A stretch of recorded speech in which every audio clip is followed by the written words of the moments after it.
Hey guys, welcome to Klink. My name's Harry, and today I'm going to show you how to make the Negroni. Now, a Negroni is equal parts Campari, sweet vermouth, and gin. We're using our Beefeater London Dry Gin today. Basically, a little bit of history on the Negroni. It dates back to the early 20th century, 1919 to be specific, in Florence, Italy.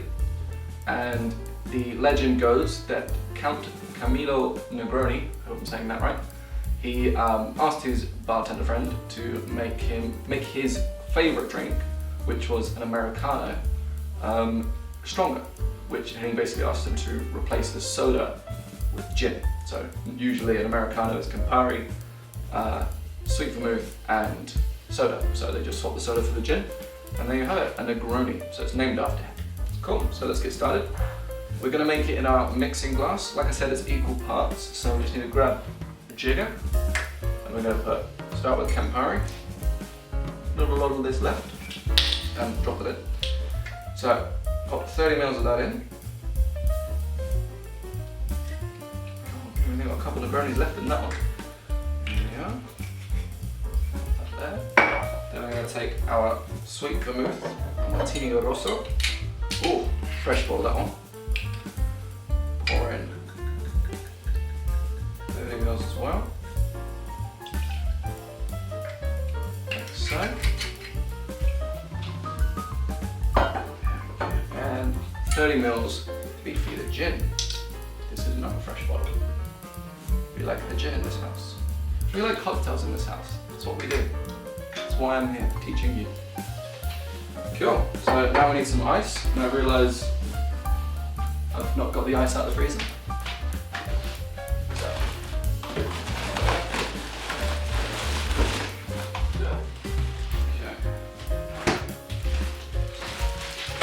Got some ice in here. This should be enough. Maybe not. Let's grab some more ice.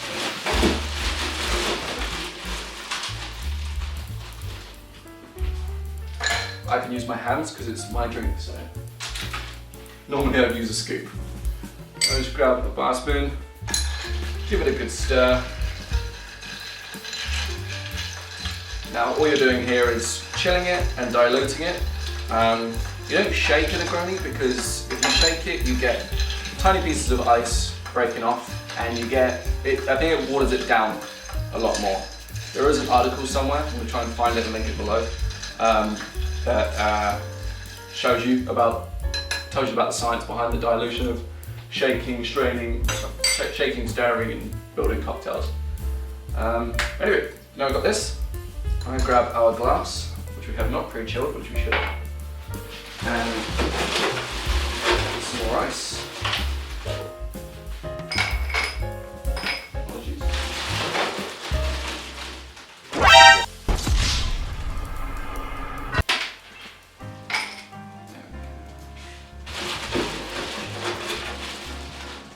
Now, if you go to like a cocktail bar or something like that, what they might do is they sometimes use like one big cube of ice. Unfortunately, we don't have those molds today, but it's all good.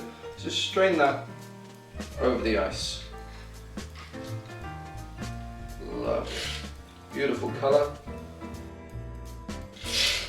You don't want any of that ice floating. You don't really want any sort of it overflowing or being like underneath or undercut, whatever. So to garnish, we're going to use a flamed orange peel. So we'll break this peeler. So we get this beautiful orange peel for you today.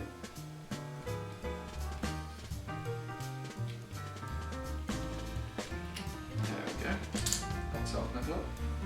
And just give it a light. Be careful of your fingers when you do this. Hover over the drink a little bit and squeeze that round. The twist. And just let it sit that in. And there we go, guys. And a Negroni. Let me give it a taste. Smells good. Oh yeah. Beautiful, citrusy notes from the orange, the oils, the Campari, good sweetness, balanced, beautiful. Anyway guys, I hope you enjoyed that instructional video to make a Negroni. If you guys give this a go, and I do hope you do, tag us in social media. We have an Instagram account, Facebook account, the whole nine. Yeah, just let us know what you do, what you think of it, and catch you next time. Subscribe.